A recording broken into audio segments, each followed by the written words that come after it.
사랑해 주님, 진리의 말씀으로 우리가 진정 자유와 해방을 누리게 해 주시옵소서. 예수 그리스도 이름으로 기도합니다. 아멘.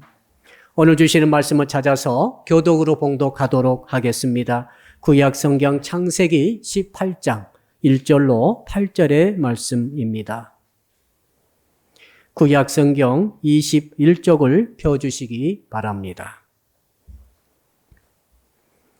창세기 18장 1절로 8절을 교독으로 읽을 때에 제가 먼저 창세기 18장 1절의 말씀을 읽겠습니다.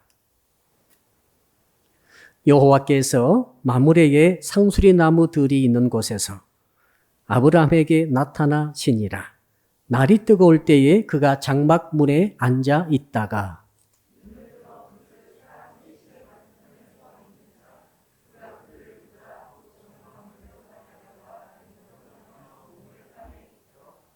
이르되 내 주여 내가 주께 은혜를 입어 싸우면 원하건대 종을 떠나 지나가지 마시옵고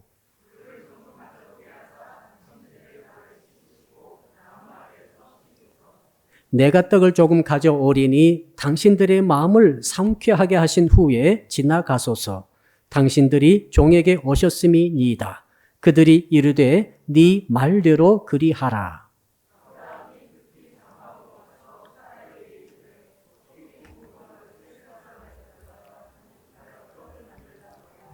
아브라함이 또 가축대 있는 곳으로 달려가서 기름지고 좋은 송아지를 잡아 하인에게 주니 그가 급히 요리한지라.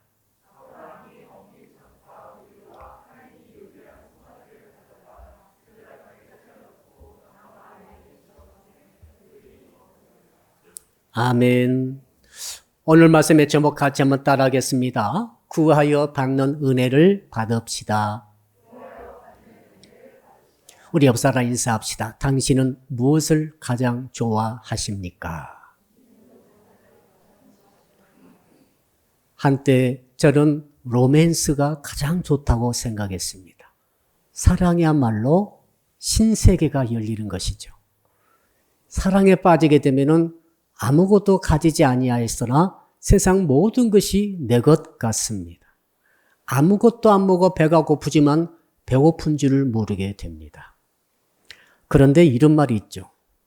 자, 뭐니 해도 돈이 최고다. 사랑도 돈이 없으니까 되지를 않는구나. 이런 말도 있는 것을 우리가 볼 수 있습니다. 여러분, 돈이 뒷받침되어야 사랑도 되는 것입니까? 돈이 좋다 하는 사람들이 있는 것이죠. 그런데 또 이런 말이 있습니다. 돈이 아무리 좋아도 건강이 최고다. 이런 주장이 아주 강력합니다. 저도 정말 그렇게 생각하는 경우가 있습니다.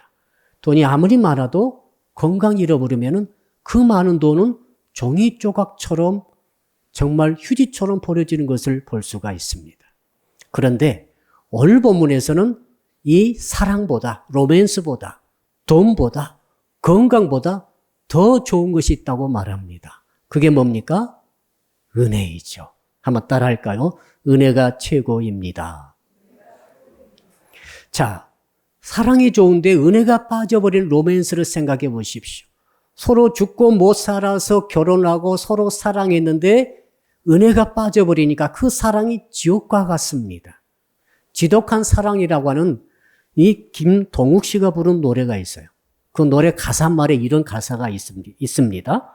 너를 사랑한 죄로 살아서 지옥을 볼 줄이야. 지독한 사랑. 야, 그러니까 차라리 사랑을 안 했더라면은 산채로 지옥 불 속에 들어가는 고통이 없을 터인데 사랑했는데 사랑은 사무치는데 뭐가 없어요? 은혜가 없으니까 그 사랑이 너무 다 아프다는 거죠. 너무 고통스럽다는 거죠. 괴로워서 마치 산채로 지옥에 들어간 것과 같다. 이렇게 노랫말을 쓰고 있는 것 아니겠습니까? 자, 여러분, 돈이 부가 얼마나 좋습니까? 돈이 있어야 자유를 누릴 수 있고 부 때문에 우리가 시간도 모든 여건에서 자유를 누릴 수가 있습니다. 맞는 말입니다. 돈이 있고 부가 있어야 어려운 이웃을 도울 수도 있습니다. 돈과 부가 있어야 솔직히 말해서 하나님께 드릴 수도 있습니다. 그런데 여러분, 이 돈에서 은혜가 빠져버리면은 돈은 모든 문제의 출발점이 됩니다. 은혜 없는 돈 때문에 얼마나 많은 사람이 고통 중에 있습니까? 그것 때문에 갈등이 일어나고 시위가 붙고 소송이 벌어지고 우리나라 최고 돈 많은 사람이 지금 감옥에 계시지 않습니까? 돈이 없어서 감옥에 가신 거 아니에요. 은혜가 빠져버린 부 때문에 감옥에 가신 것으로 생각이 됩니다.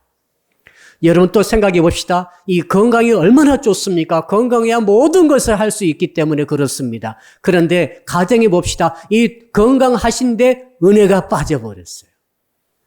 은혜가 빠져버린 건강은 건강할수록 더욱더 나쁜 짓을 하게 됩니다.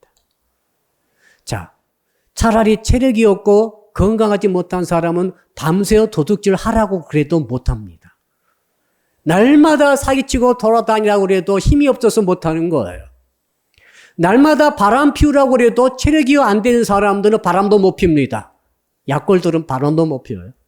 그런데 강골들은 날마다 바람 피우고 또 나쁜 짓 하고 또 나쁜 짓 합니다. 그러므로 건강이 하신데 은혜가 빠져버리면은 더욱더 악한 사람이 악하게 되는 일을 이루게 된다. 그 말입니다. 그런데 여러분 은혜가 있으면 말이죠. 자, 평소에 사랑이 안 되는 사람도 은혜가 있으니까 사랑이 됩니다. 사랑이 되면 사랑이 말이죠. 세상이 새롭습니다. 늘 감사가 있습니다. 황홀합니다. 기쁩니다. 이게 사랑 아니겠어요? 은혜가 있을 때 사랑이 제대로 되어지는 것이죠. 은혜가 있을 때 돈이 말이죠. 얼마나 참 좋은지 모르겠어요. 그런데 은혜가 있으니까 돈이 없어도 풍성함을 날마다 누립니다. 여러분 건강도 마찬가지 아니겠어요? 건강해야 은혜가 되는 것이 아니라 은혜가 있을 때 건강함으로 어떤 일이 일어납니까? 더 좋게 되겠지만 혹시 만에 하나 은혜가 있는데 건강이 없다. 건강이 좀 부족해도 은혜가 있으면 어떤 일이 있습니까? 체력이 좀 떨어진다 할지라도 강력한 거룩한 열정이 계속해서 마음속에서 일어납니다. 살 소망이 계속 일어나는 것이죠. 은혜의 역할 아니겠습니까? 지금 7월이 됐습니다. 어제 그제만 하더라도 얼마나 뜨거웠습니까? 볕이 뜨거운데 은혜가 없게 되면은 뜨거운 그 볕 아래서 지나갈 때에 하늘을 쳐다보면서 이렇게 말할 수도 있겠습니다. 야, 날씨 더럽게 덥네. 더럽게 뜨겁네. 하늘을 향해서 욕을 하는 거죠. 은혜가 없으니까 그렇습니다. 그런데 은혜가 있는 분은 어떻습니까? 땀을 주룩주룩 흐르면서도 기뻐합니다. 야, 드디어 오곡백과가 무르무르 익어가겠구나. 땡볕이 너무 좋구나. 라고 감사가 나오는 것이죠. 은혜 유력이 아니겠습니까? 저는 그래서 7월 한 달 동안 4번의 주일 동안에 은혜란 시리즈를 가지고 말씀을 드리고자 합니다. 오늘 그 첫 번째 시간인데 아브라함이 받았던 은혜입니다. 한번 제목 다시 한번 따라하겠습니다. 구하여 받는 은혜를 받읍시다. 도대체 아브라함은 어떻게 은혜를 받았을까요? 한번 살펴보겠는데 첫 번째는 한번 따라할까요? 무조건적인 방문을 받았습니다. 아브라함이라 할지라도 하나님의 무조건적인 방문이 있어야만 은혜를 받는 것입니다. 아무리 완벽한 사람이라 할지라도 모세라 할지라도 보십시오. 성경에 나와 있는 수많은 위대한 하나님의 종들이 전부 공통점이 있습니다. 하나님의 무조건적인 방문을 받았다는 것입니다. 그리고 또 뒤집어 보게 되면 아무리 약하고 허물이 많고 혹시 죄를 짓는다 할지라도 하나님의 방문을 받게 되면은 그 사람은 은혜를 받습니다. 떡거머리 총각에 불과했던 그 다윗 생각해 보십시오. 천한 직업 목동일을 하면서도 하나님의 방문을 받아가지고 뭘 받았습니까? 은혜를 받고 보니까 어떻게 되었습니까? 무명의 목동에서부터 하나님의 쓰임받는 위대한 하나님의 쓰임받는 왕이 된 줄로 믿습니다. 그리고 예수님의 조상이 된 줄로 압니다.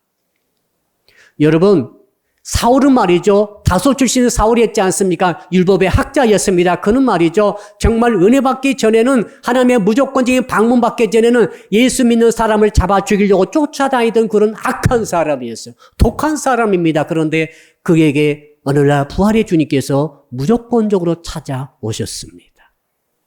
사울이 예수 그리스도의 방문을 받고 나서 은혜를 받고 보니까 어떻게 됐습니까? 사도 바울이 되어서 순교 그 순간까지 전 세계 복음을 전하는 아름다운 일꾼이 된 줄로 믿습니다.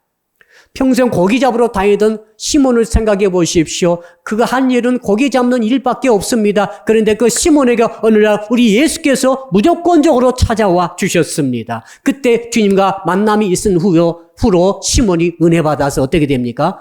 사도 베드로가 된 줄로 믿습니다. 상상을 초월한 일들이 일어나는 것이죠.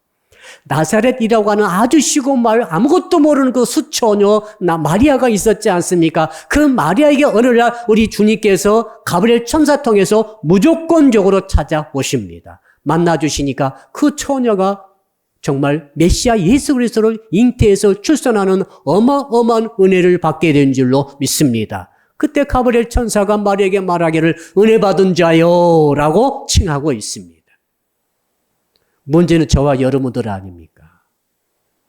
여러분, 그런데 오늘 말씀 보니까 우리는 소망 가질 수 있습니다. 우리가 아무리 부족하고 아무리 연약하고 아무리 허물이 많고 실수가 많고 혹시 죄와 악이 있다 할지라도 우리 하나님께서 우리를 은혜로 아무 조건 없이 무조건적으로 방문해 주신다고 한다면은 저와 여러분도 변화될 수 있습니다. 새로워질 수 있습니다. 복을 받을 수 있습니다.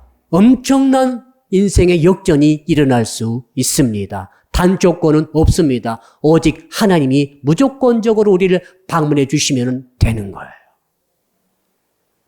그러므로 성도 여러분, 우리들은 오늘 이 말씀을 들으면서 우리 속에 어떤 소망이 일어나야 됩니까? 주님, 저를 긍휼히 여겨 주시옵소서. 저를 찾아와 주시옵소서. 제가 주께 내놓을 것은 없습니다. 자격도 조건도 아무것도 없습니다. 그런데 주님, 아브라함을 찾아오셨듯이, 다윗을 찾아오셨듯이, 시몬 베드로를 찾아오셨듯이, 악한 사울을 찾아오셨듯이, 마리아를 찾아오셨듯이 저를 찾아와 주시옵소서. 저를 만나 주시옵소서. 그래서 은혜를 주시옵소서. 은혜를 받으면 누가 변화가 안 되겠습니까? 오늘 말씀을 통해 은혜가 있기를 주의 이름으로 축복합니다. 두 번째로 어떻게 이 아브라함은 은혜를 받을 수가 있었을까요? 오늘 말씀 쭉 보게 되니까 그런 말씀이 있습니다. 여러분 거기 한번 읽어볼까요? 1절과 2절을 같이 한번 읽어보겠습니다. 시작. 여호와께서 마므레의 상수리 나무들이 있는 곳에서 아브라함에게 나타나시니라. 날이 뜨거울 때에 그가 장막문에 앉아 있다가 눈을 들어본즉 사람 셋이 맞은편에 서 있는지라. 그가 그들을 보자 곧 장막문에서 달려나가 영접하며 몸을 땅에 굽혀. 아브라함은 아무런 조건도 없지만은 하나님이 찾아와 주셨기 때문에 은혜 받아가지고 믿음의 조상이요 복의 조상이 근원이 되었습니다. 근데 오늘 말씀 본문에 들어가 보니까 또 다른 한 면이 있는 것을 발견할 수가 있습니다. 아브라함은 엄청난 준비가 되어진 사람이라는 것을 깨닫게 됩니다. 귀절이 보니까 보통 사람이 할 수 없는 준비가 다 되어 있는 상태, 몸이 준비되어 있고 습관이 준비되어 있고 생각이 준비되어 있고 겸손이 준비되어 있고 그 태도와 자세가 언어가 준비되어 있는 것을 봅니다. 영적으로 기도가 준비된 것을 봅니다. 여러분, 그러므로 우리는 양면을 다 봐야 됩니다. 아무것도 하지 않고 그저 가만히 있는데 죄만 짓고 허물만 많은데 가만히 있으니까 주께서 찾아오심으로 내가 은혜 받아서 변화되었다, 이런 분도 계시겠지만 동시에 우리는 어떻게 얼마나 아브라함이 열심히 준비했는가, 평소에 준비했는가, 일상 속에서 준비가 되었는가 하는 것을 깨닫고 우리도 준비에 동참해야 할 줄로 믿습니다. 말씀이 두 가지로 우리에게 보여주시는 거예요. 자, 과연 아브라함은 어떤 준비를 했을까요? 오늘 말씀 보니까 어떻습니까? 날이 뜨거운 데에 그랬어요. 날이 뜨겁습니다. 여러분, 뜨거울 때 얼마나 덥겠어요? 그 사막 지방이 또 얼마나 덥겠습니까? 그런데 아브라함이 지금 어디에 앉아 있습니까?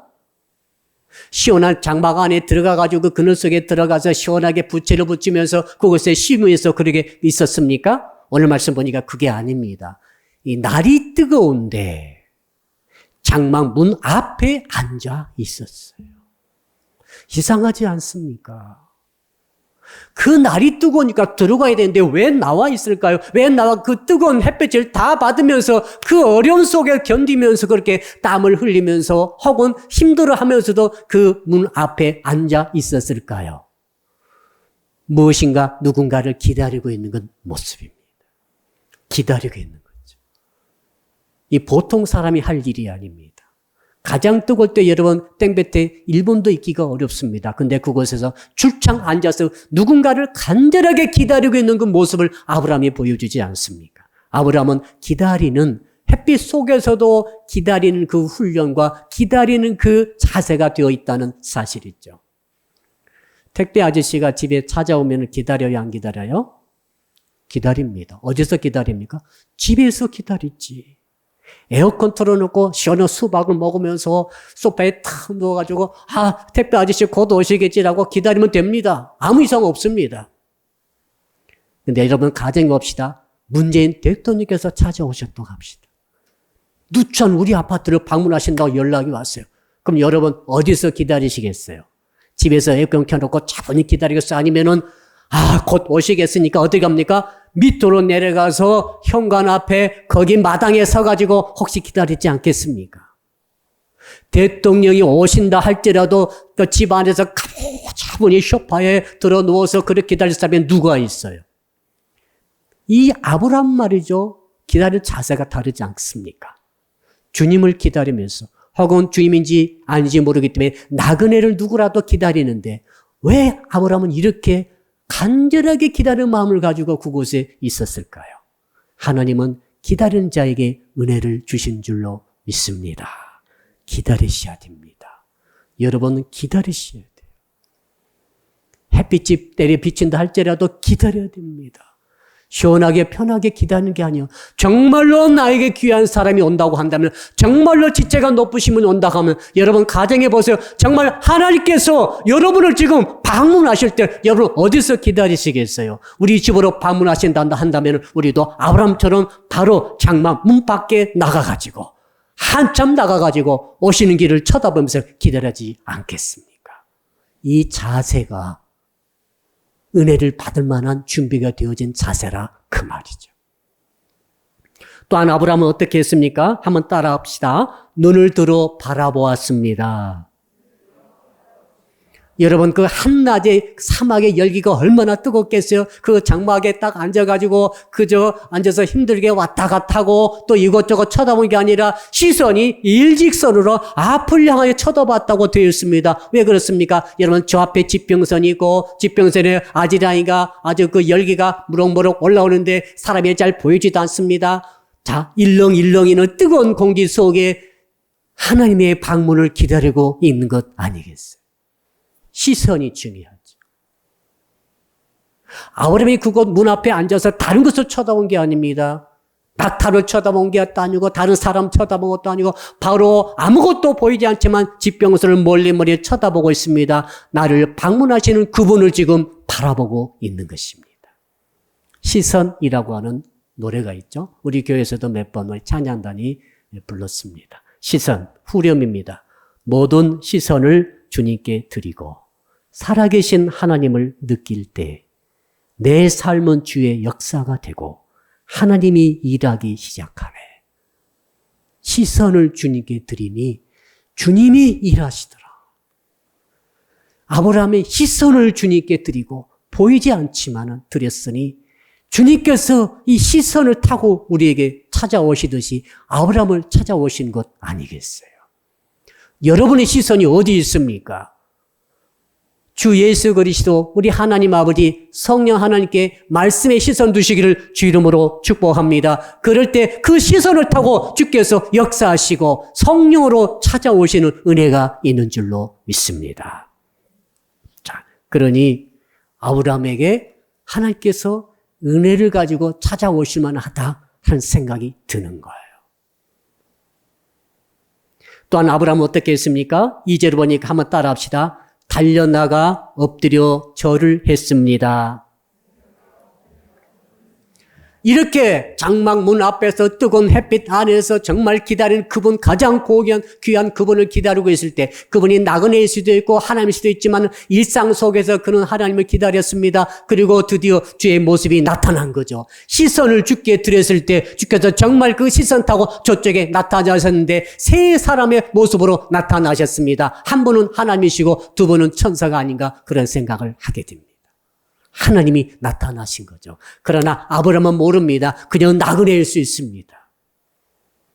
그때 아브라함이 보였던 반응이 너무너무 중요한 것입니다. 어떻게 했습니까? 즉시로, 그랬죠? 자, 2절을 현대인의 번역에 제가 읽어드리겠습니다. 눈을 들어보니 세 사람이 자기 맞은편에 서 있었다. 아브라함은 그들을 보는 순간 즉시 달려나가 그들을 맞으며 얼굴을 땅에 대고 엎드려. 여러분, 이 모습 한번 잘 생각해 보세요. 아브라함이 그것도 땀을 흘리며 어려운 가운데 땡볕 가운데 있다가 세 사람이 나타나자마자 즉시로 그랬죠. 보는 순간 즉시로 달려갔어요. 막 달려가는 거예요. 아마 신발도 벗겨지는 줄도 모르고 달려갔을 것입니다. 달려가가지고 어떻게 합니까? 그들을 영접하면서 바로 절을 하는데 얼굴을 땅에 대고 엎드렸다 그랬어요. 성도 여러분, 지금까지 살아오시면서 누구에게 얼굴을 땅에 대고 절을 해본 적 있으신 분 계십니까? 자, 우리가 이제 설날에 세배할 때 가끔 그렇게 이제 큰 절을 할 때가 있죠. 지금 아브라함의 모습은 땅바닥에서 절을 하는데 얼굴을 땅바닥에 댔다 그랬죠. 이마만 살짝 댄 게 아니에요.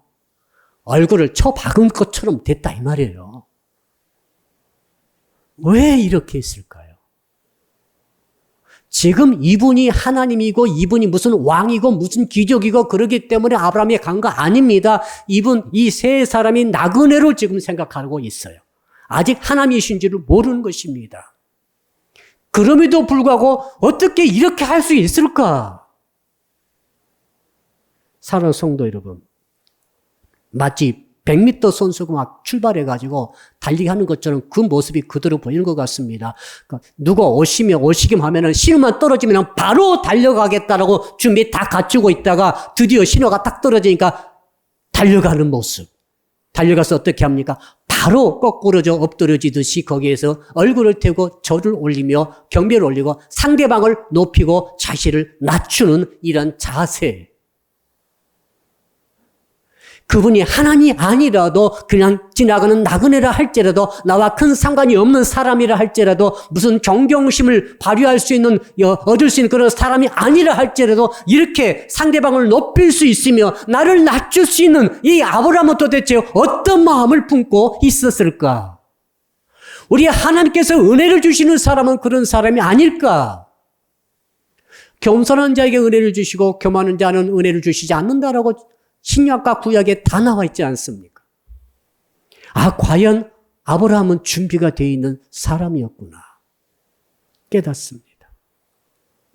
진정한 겸손, 겸손의 진정성, 겸손한 척 하는 게 아니라 겸손의 모습을 보이고자 하는 것이 아니라 아브라함은 진정 이 사람이 누구이든지 간에 겸손하게 자기를 낮추고 그를 주라고 부르지 않습니까? 주로, 주인으로 혹은 왕으로 혹은 하나님으로 모실 만큼 겸손으로 무장되어진 사람, 갖춰진 사람이 아닌가. 그에 비교하니까 우리는 너무 형편이 없는 거예요. 우리는 대통령도 욕하잖아요. 장관은 말할 필요도 없고. 그러니 하나님께서 왜 아브라함을 믿음의 조상으로 선택하셔서 무조건적으로 방문하셨는가 그 이유를 조금은 알 것 같기도 합니다. 우리는 주변 사람에게 얼마나 상대방을 높이고 정말로 존경을 표하고 있는지 물어보고 싶어요. 가장 가까운 사람이 가장 중요한 사람이죠. 아내는 남편은 아내를 이렇게 존경할 수는 없을까? 나를 낮추고 상대방을 높일 수는 없을까? 직장의 동료를 그럴 수는 없을까? 친구를 그럴 수는 없을까? 지나가던 나그네를 이렇게 붙들고 아브라함이 이렇게까지 자기 자신을 낮출 수 있고 상대방을 높인다는 것이 무엇일까? 왜 하나님이 이것을 우리에게 보여주셨을까? 하나님의 은혜를 받을 만한 구석이 있지 않겠습니까? 그뿐만 아닙니다. 아브라함은 자기 개인의 그런 준비, 몸의 준비, 마음의 준비, 생각의 준비, 태도의 준비를 갖출 뿐만 아니라 아브라함 말이요 자기 가정의 준비를 갖추고 있었어요. 그들을 오자마자 이제 아브라함이 간구하면서 그들을 모시는데 엄청난 것으로 모십니다. 여러분 6절 한번 읽어볼까요? 6절 시작. 시작. 아브라함이 급히 장막으로 가서 사라에게 이르되 속히 고운 가루 세 스아를 가져다가 반죽하여 떡을 만들라 하고, 여러분 세 사람 방문했는데 세 스아의 고운 가루를 섞어 내놓았습니다. 한 스아는 7리터예요. 그러니까 세 스아는 3,7은 21리터예요. 여러분 21리터가 얼마나 큽니까? 어마어마한 가루를 다 해서 이건 정성을 말하는 것 아니겠어요? 최고급의 빵, 바삭하면서도 정말로 맛이 있는 빵을 굽도록 사라에게 어떻게 합니까? 급히 가가지고 빨리 만들으라고 말을 합니다. 여러분 아브라함의 태도가 보이죠? 집안에 누가 정말로 훌륭한 사람, 내가 존경하는 사람, 내가 정말 얼굴을 땅에 대고 절할 수 있는 사람이 방문해 주시면 어떻게 하겠습니까? 우리는 가만히 있을 수 없습니다. 빨리 뭐라도 대접해야죠. 우리 집안에 가장 좋은 것 총동원해가지고 뭐라도 그분께 대접해 드리지 않으면 견딜 수 없는 그런 마음. 그래서 어떻게 합니까? 지금 아브라함이 급히 막 장막으로 가는 거예요. 새 나그네가 오셨지 않습니까? 급히 장막으로 가는 거예요. 아내에게 말합니다. 당신의 실력을 최고로 발휘해서 빨리 빵을 만드시오. 두 번째로 어떻게 됩니까? 7절 읽어볼까요? 7절 시작. 아브라함이 또 가축대 있는 곳으로 달려가서 기름지고 좋은 송아지를 잡아 하인에게 주니 그가 급히 요리한지라. 여러분 어떻겠습니까? 달려가서, 가축들은 집 바로 밖에 있는 게 아니라 상당히 떨어져 있을 거예요. 아무튼 그게 100m인지 200m인지 1km인지 모르겠어요. 그러나 아무튼 아브라함 말이죠. 이제 최고의 송아지 고기를 대접해 드리기 위해서 가축 있는 때까지 달려갔다. 종들을 시키지 않았죠. 종들이 그때 많이 있었어요. 이때 아브라함은 나이 99세 아닙니까? 상당히 부유한 사람입니다. 그런데 자기가 다 하는 거예요. 왜? 너무 급하기 때문에. 너무 이분들이 중요하기 때문에. 그래서 정말 A 플러스 송아지 고기 먹어보셨나요? A 트리플 플러스 송아지 고기. 이건 우리나라 최고의 송아지, 한우 송아지 고기를 그거 정말 입에 넣으면 사르르 녹아버리는, 아이스크림처럼 녹아버리는 고기가 있다고 한다면 그런 고기를 지금 잡아서 기름진 고기를 대접하고 있는데 그 종에게 급히 요리하도록 했습니다. 세 번째 거기에 그치지 않았죠? 8절 읽어볼까요? 8절 시작.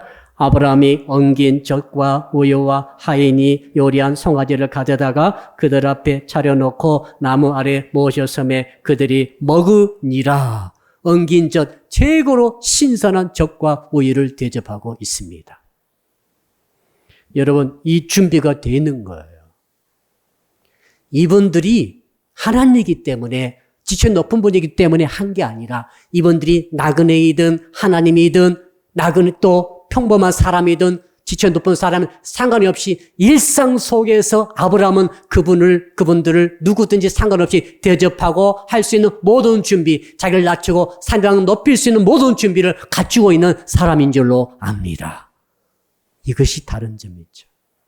우리는 나에게 저 사람이 이익을 줄 것 같으면 얼마나 잘할 수 있죠. 그건 잘할 수 있습니다. 저 사람 나에게 유익하다. 저 사람 나에게 많은 은혜를 줬어. 그럼 우리가 많은 것을 베풀 수 있고 대접할 수 있습니다. 그런데 아브라함처럼 하기는 어려워요.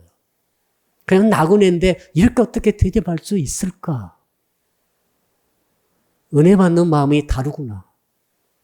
이런 마음 우리는 가질 수는 없을까? 나와 이익관계가 없는 상대라 할지라도 정말 그 상대를 높이며 최고의 것으로 대접할 수 있는 이 마음을 우리는 가질 수는 없을까? 이 마음을 혹시 주님은 찾아오셔서 은혜를 주신 것은 아닌가? 왜 나는 지금까지 은혜를 받지 못하고 있는 것인가? 분명히 아브라함과 차이가 있는 것은 아닌가? 우리에게 물어봐야 할 것 아닙니까? 자, 히브리서 13장 2절 신약 성경에 보니까 아브라함이 이것을 이렇게 말하고 있죠. 손님 대접하기를 잊지 말라. 이로써 부지 중에 천사들을 대접한 이들이 있느니라. 부지 중에 한번 따라합시다. 부지 중에 대접하는 것이 진짜입니다. 계획을 딱 세워놓고 몇 월 며칠 몇 시에 당신 내가 대접하겠습니다 해서 이런 것 말고 언제 어디서 누가 나를 찾아오든지 내가 최고의 것으로 상대방을 대접할 수 있는 이 마음이 천사를 대접하는 신앙이고 마음인 줄로 믿습니다. 이것이 중요하죠.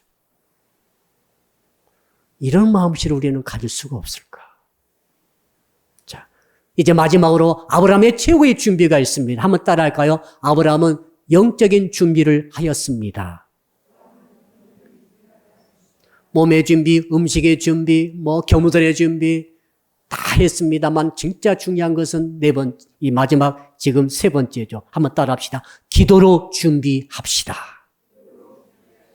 3절과 4절과 5절에 보니까 아브라함이 했던 대화가 나오는데 이 대화가 기도예요. 이 대화가 간구예요. 자, 그러니까 나그네에게 하는 말이 기도처럼 들립니다. 예, 주여라고 지금 시작하고 있죠. 여러분 3절 우리 같이 읽어볼까요? 3절 시작. 이르되 내 주여 내가 주께 은혜를 입었사오면 원하건대 종을 떠나 지나가지 마시옵고 주여라고 부르고 있지 않습니까? 옛날에는 정말 나그네를 할지라도 정말 자기를 낮추는 표현으로 주여라는 말을 썼다고 합니다. 실제 주님일 수도 있고 나그네도 일 수도 있고 그러나 다 주라고 표현함으로 자기를 낮추고 있는 이 모습. 근데 이것이 기도예요. 부탁하고 있어요. 뭘 구합니까? 지금 여기 나그네 오셨으니까 제가 대접 잘 해드릴 테니까 밥값은 놓고 가세요. 수박도 줄 테니까 수박값은 좀 놓고 가세요. 차는 그냥 공짜로 드리겠습니다. 이런 게 아니잖아요, 지금. 뭐라고 그랬습니까? 한번 따라합시다. 은혜를 입었사오면. 지금 아브라함의 최고의 기도의 제목 1번은 은혜입니다. 은혜를 달라는 거예요. 다른 것 말고 당신이 나에게 은혜를 좀 베풀어 달라는 거예요. 은혜가 뭡니까? 여러분, 은혜가 뭐냐면 영어 성경 보니까 favor라고 되어 있어요. 무슨 말입니까? 그냥 아무 이유 없이 좋은 것이 은혜예요. 옆 사람 인사합시다. 당신이 이유 없이 좋아요. 여러분, 한없이 좋은 분 계시죠? 어떤 분은 이유 없이 미워요. 이유 없이 싫어요. 그런 분이 있어요. 엘리베이터에서 만나면은 이유 없이 싫은 사람이 있어요. 또 누군가 나를 만났는데 그 사람 나를 이유 없이 싫어해. 보자마자 딱 한 번 막 흉대를 내면서 무시하고 막 그런 사람 있어요, 없어요? 있더라고요. 우리 아파트 라인에도 있어요. 힘들어요. 근데 은혜는 뭡니까? 이유 없이 좋은 거예요. 너를 처음 봤는데 이유 없이 좋은 거지, 내가 좋아서. 그러면 어떻게 합니까? 말도 붙이고 싶고, 가지고 있으면 막 주고 싶고, 가지고 있으면 다 시장 갔다 오다가 은혜가 막 가지는 사람 만났어. 어떻게 합니까? 절반을 다 줘버려요. 제가 그랬다니까요. 우리 권사님께서 양파를 줘가지고, 양파를 한 박스를 갖고 올라가는데, 거기 은혜가 되는 사람이 딱 타셨더라고. 원로 목사 아닌 사모님이 타셨거든요. 제대로 걸음도 못 걸으시고 한쪽이 아프셔가지고 쩔뚝쩔뚝 다니시는 은퇴하신 원로 목사 사모님이 우리 라인에 사시는데 그분이 딱 타셨어요. 그래서 제가 어떻게 했겠어요? 사모님 잘 만났네. 제일 큰 거 10개만 가져가세요. 그러니까 5개 잡으니까 이렇게 돼버리잖아요. 사모님 그렇게 하지 마시고 엘리베이터 잡아놓을 테니까 5개가 크니까 이 정도 되잖아요, 지금. 그거 내려놓고 또 오세요. 그랬더니 그래도 되냐고. 그럼요. 우리 사모님이 10개를 가지고 갔다니까요. 왜 그랬겠어요? 어떤 사람은 평소 보면 보기가 싫어. 그냥 싫어요. 그런 사람 주겠어요? 쳐다도 안 보지? 이 원로 목사님 사모님 얼마나 또 고생하시는데, 평생 고생하셨다가 이렇게 쉬고 계시는데, 나도 모르게 그렇게 됐다니까요. 여러분, 지금 방금 여러분 옆에 사람에게 여러분 이유 없이 예쁘다고 그랬죠? 밥 사주세요. 조말할 때. 자, 여러분, 지금 아브라함이 은혜를 구하고 있는 거죠. 하나님이시여, 주님, 저를 좀 이유 없이 사랑해 줄 수 없나요? 이유 없이 좀 저를 좋아해 주세요. 내가 허물도 많고 죄도 있고 잘못돼 있어요. 그러나 지금 이유 없이 좀 좋아해 주시기를 바랍니다. 라고 은혜를 간구하는 거죠. 이 말은 무슨 말이죠? 나도 주님을 이유 없이 좋아합니다. 내가 당신을 이유 없이 사랑하고 좋아합니다. 그러니 당신도 나를 이유 없이 사랑하고 좋아해 주세요. 최소한의 자기가 그것 아닐까요? 하나님이 내게 이것 주셔서 감사하고 이 복도 주시고 가정의 복도 주시고 자식의 복도 주시고 물질의 복도 주시고 건강의 복도 주셔가지고 내가 주님 은혜를 받아서 나는 감사합니다. 이것도 있지만은 지금 그게 아니잖아요. 은혜는 그 뜻이 아니에요. 지금 아무것도 주께서 내게 주신 것도 없어도 내게 건강도 안 주셨고 물질도 안 주셨고 무슨 명예도 세상 것도 주지 않으셨지만 저는 주님이 이유 없이 줬습니다. 제가 주님 은혜 이유 없이 사랑합니다. 눈물 흘리며 엎드려 얼굴을 땅에 대고 절할 수는 없을까요? 은혜. 아브라함이 도대체 이런 마음을 가졌다는 것을 깨닫게 되므로 우리도 배워야 되겠다는 생각이 드는 것입니다. 또 은혜가 뭡니까? 한번 따라 할까요? 은혜는 머무는 것입니다. 거기 보십시오. 그 쭉 보게 되니까 기도할 때 두 번째가 뭡니까? 종을 떠나 지나가지 마시옵고. 그래서 이제 물로 발을 씻고 이제 시원한 그늘에 들어가셔서 쉬십시오. 머물러 달라는 거죠. 여러분 어떤 카페 갔더니 그냥 저절로 머물고 싶은 카페가 있어요. 앉아있으니까 무슨 카페가 화려하고 크고 이것이 아니라 분위기라든지 모든 의자라든지 이게 탁탁탁 들어맞아가지고 딱 앉아있으니까 잠이 술술 오면서 한종일 음악이 막 귀에 쏙쏙 들어박히면서 마시는 그 커피와 마시는 차가 말이야 정말로 입에 탁 달라붙으면서 머물고 싶은 거죠. 분위기가 다 좋은 거죠. 근데 어떤 데 가보니까 빨리 가야지. 앉아있으니까 이게 좌불안석 같아요. 그렇게 의자가 딱딱하고 앉아있을 수가 없어요. 분위기가 음악이 막 귀에 찢어지는 음악이 막 들리면서 옆사람 주인의 얼굴 보니까 막 미안합니다. 쌍판떼기가 막 그래가지고 정말 빨리 가야지. 5분 못 기다리고 가는 거예요.